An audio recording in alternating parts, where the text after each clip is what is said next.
Nigel Farage just exposed Keir Starmer's secret pension plan, and millions of British retirees are absolutely furious. This isn't about minor policy adjustments. This isn't about technical changes to pension regulations. This is about the government planning to raid your retirement savings, and they weren't going to tell you until it was too late. Farage got hold of leaked documents that reveal exactly what Labour has been planning behind closed doors, and the details are shocking. Pensioners who worked their entire lives, who saved responsibly, who did everything right, are about to get hit with changes that could devastate their retirement. The government tried to keep this quiet. They buried it in technical language and complex regulations, but Farage just ripped the cover off. And what he's revealed has the entire country in uproar. You need to hear exactly what they're planning to do to your pension. The bombshell dropped less than an hour ago when Nigel Farage stood up in Parliament and began reading from leaked government documents that detail Labour's proposed pension reforms. The chamber went silent as he methodically laid out a plan that would fundamentally change how pensions work in Britain, and not in ways that benefit retirees. According to these documents, the government is preparing legislation that would allow them to redirect portions of private pension funds, impose new taxes on pension withdrawals, and change the rules around pension inheritance in ways that could cost families tens of thousands of pounds. Farage didn't just summarise the proposals, he read specific passages, cited exact figures, and named the ministers involved in developing this plan. The evidence is concrete, undeniable, and absolutely damning. The core of the pension plan that Farage exposed involves what the government is calling a mandatory investment scheme. Essentially, private pension funds would be required to invest a percentage of their assets in government-approved infrastructure projects and green energy initiatives. On the surface, this might sound reasonable. The government frames it as pension funds, helping to build Britain's future while earning returns. But the reality, as Farage explained, is far more sinister.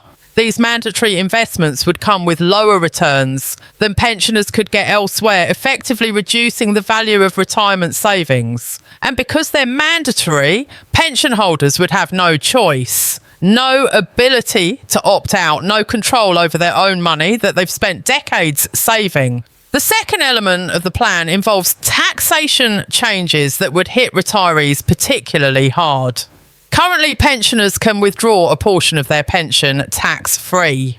The leaked documents show Labour planning to dramatically reduce that tax-free allowance, meaning retirees would pay tax on money they've already been taxed on when they earned it. For someone with a modest pension trying to make their retirement comfortable, this could mean thousands of pounds less per year. For someone with a larger pension who saved diligently throughout their career, it could mean tens of thousands lost to taxation. And all of this was being developed in secret, with no public consultation, no democratic debate, just bureaucrats and ministers designing a plan to grab more money from people who can't afford to lose it. The inheritance provisions are perhaps the most emotionally charged aspect of what Farage revealed. Under current rules, pension pots can be passed on to family members with relatively favourable tax treatment. The new plan would impose much higher inheritance taxes on pensions, in some cases taking more than half the value before it reaches the deceased person's children or grandchildren. Farage painted a devastating picture of someone who worked for 40 years, saved responsibly, hoped to leave something for their family, only to have the government swoop in and take the majority of it upon their death. The reaction in the chamber was visceral, with MPs from all parties looking shocked at the scale of what was being proposed. Farage's presentation was masterful in its impact. He didn't just throw accusations, he backed everything up with specifics from the leaked documents. He quoted civil servants discussing how to minimise public backlash. He cited ministerial emails about the political timing of announcing these changes. He showed internal projections of how much revenue the government expects to raise from these pension raids. The level of detail made it impossible for the government to dismiss this as speculation or misunderstanding. This wasn't Farage making things up. This was Farage exposing an actual government plan using their own words and their own documents. The credibility of his presentation is what makes it so devastating. The government's initial response was chaotic and defensive. The minister, who had to respond clearly, wasn't prepared for this level of detailed exposure. He tried to claim the documents were taken out of context, that these were just preliminary discussions, that no final decisions had been made. But Farage wasn't having it. He pointed out that the documents were dated recently, that they showed detailed implementation timelines, that they included draft legislation ready to be introduced. This wasn't early stage brainstorming. This was an advanced plan that was close to being rolled out. And the minister's fumbling response only reinforced the impression that the government had been caught red-handed, trying to sneak through pension changes that would outrage the public if they knew about them. The reaction from pensioners and those approaching retirement has been immediate and furious. Social media is flooded with angry messages from people who feel betrayed by a government they may have voted for. Pensioner advocacy groups are demanding emergency meetings with ministers. Financial advisors are being inundated with calls from worried clients asking if their retirement savings are safe. The scale of public anger is extraordinary, and it's growing by the hour as more people learn what Farage revealed. This isn't abstract policy debate. This is millions of people realising that their retirement security is under threat from their own government. The political implications are massive for Starmer and Labour. Pensioners are a crucial voting bloc, one that tends to turn out in high numbers, and that can swing elections. Alienating retirees with plans to raid their pensions is electoral suicide. Labour must have known this, which is why they were trying to keep the plan quiet and implement it with minimal publicity. But Farage just destroyed that strategy. Now the plan is public, the backlash is building, and Labour has to decide whether to push ahead and face the political consequences or back down and look weak.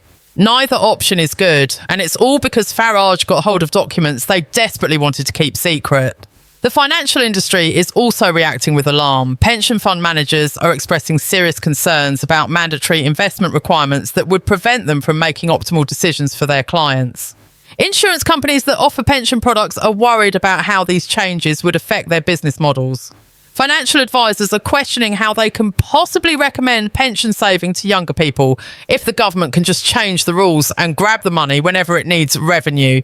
The long-term damage to retirement planning and pension confidence could be severe if this plan goes ahead. The leaked documents that Farage revealed contain language that's particularly damning when you read between the lines. Government officials discussing how to frame the pension changes to minimise political damage. Ministers debating whether to announce it before or after local elections to avoid backlash at the ballot box. Civil servants calculating exactly how much they can take from pensions before the public outcry becomes unmanageable. This isn't government serving the people. This is government manipulating the people, trying to figure out how to grab their money without them noticing or caring enough to punish Labour at the polls. The cynicism is breathtaking, and Farage made sure everyone understood just how calculated this whole plan was.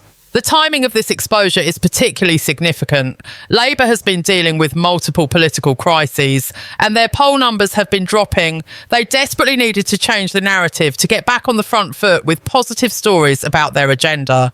Instead, Farage just handed them a disaster that will dominate headlines for weeks. Every pensioner in the country is now worried about their retirement. Every family with elderly parents is angry about potential inheritance tax grabs. Every person saving for retirement is questioning whether it's even worth it if the government can just change the rules and take your money.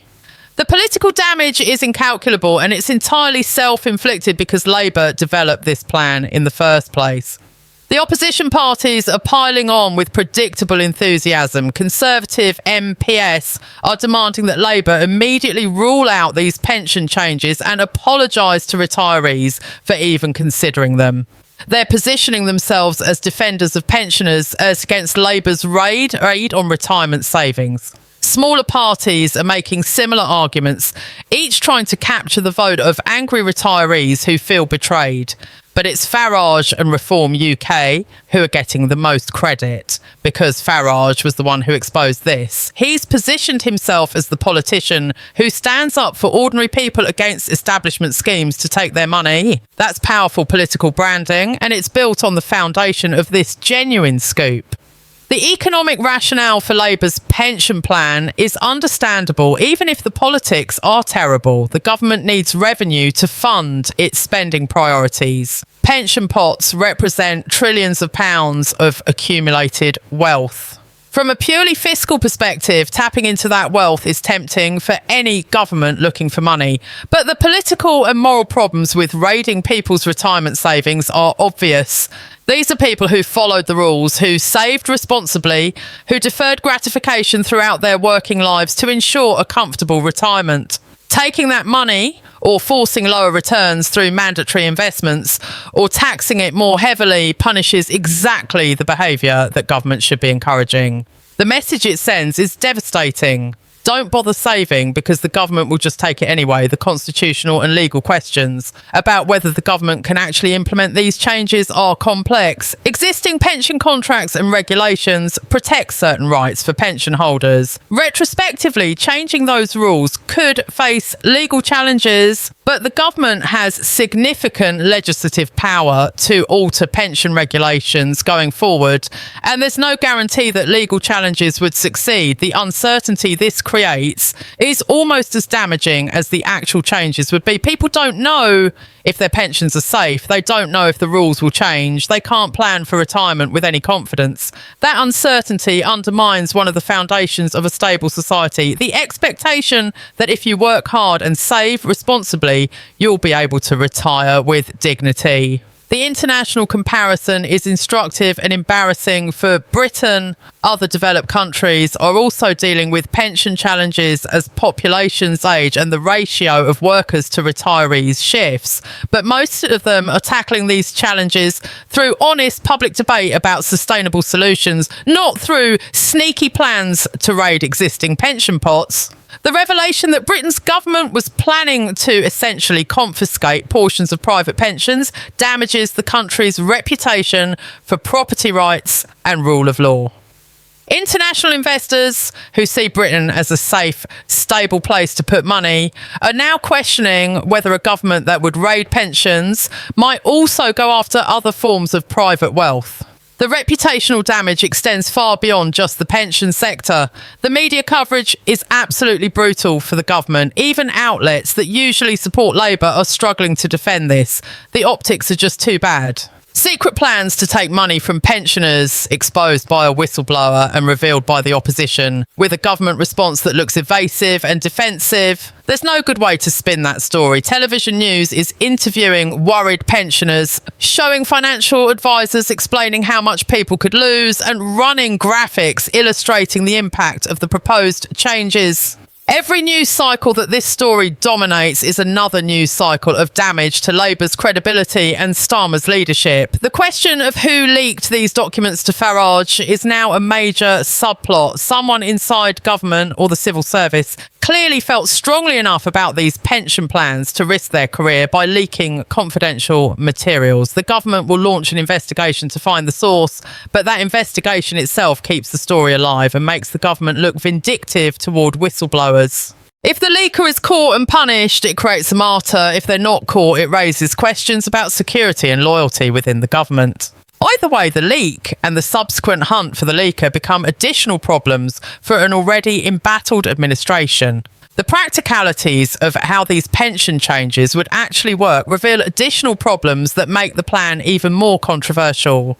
The mandatory infrastructure investments that pension funds would be required to make aren't just about lower returns. They're about forcing private pension money to subsidise government policy priorities. If the government wants to build green energy projects or infrastructure, it should fund them through normal taxation and borrowing, with democratic accountability for those spending decisions. Instead, they're essentially commandeering private pension savings to fund their agenda, removing both the choice from pension holders and the accountability from government. It's a backdoor way of funding government priorities without having to justify the spending to taxpayers. The administrative complexity and cost of implementing these changes would also be significant. Pension funds would need new compliance systems to track mandatory investments, new reporting requirements to prove they're meeting government mandates, and new oversight mechanisms to ensure they're following the rules. All of that costs money, and those costs come directly out of pension returns, further reducing what retirees ultimately receive. The government's documents apparently acknowledge these administrative costs, but frame them as acceptable in pursuit of the policy goals. That's fine for bureaucrats and ministers, but for pensioners watching their retirement savings shrink to pay for government-mandated compliance, it's another insult added to injury. The impact on different types of pensioners would vary, which creates additional political complications. Those with large private pensions would lose more in absolute terms from higher taxes and mandatory investments. Those with smaller pensions might be proportionally hurt worse because they have less cushion to absorb reduced returns. Public sector workers with defined benefit pensions might be less affected, but private sector workers who relied on defined contribution pensions would bear the brunt. These distinctions create the potential for dividing pensioners against each other, but Farage's framing of this as an attack on all retirees, regardless of pension size, is smart politics that unites rather than divides the opposition to Labour's plan. The long-term consequences for pension-saving behaviour could be devastating for Britain's economy. If people believe that the government will just take their pension money through taxation or forced investments, why would they bother saving?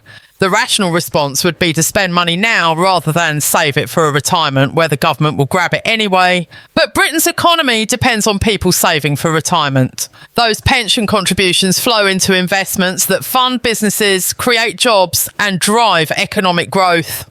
Destroying the incentive to save for pensions would have cascading economic effects that go far beyond just the pension sector. It's short-term thinking that could create long-term economic damage.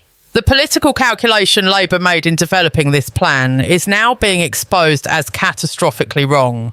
They apparently believe they could slip these changes through with minimal public notice, perhaps buried in a complex budget, or announced alongside other measures that would distract attention. They underestimated both the likelihood of leaks and the political impact if the plan became public.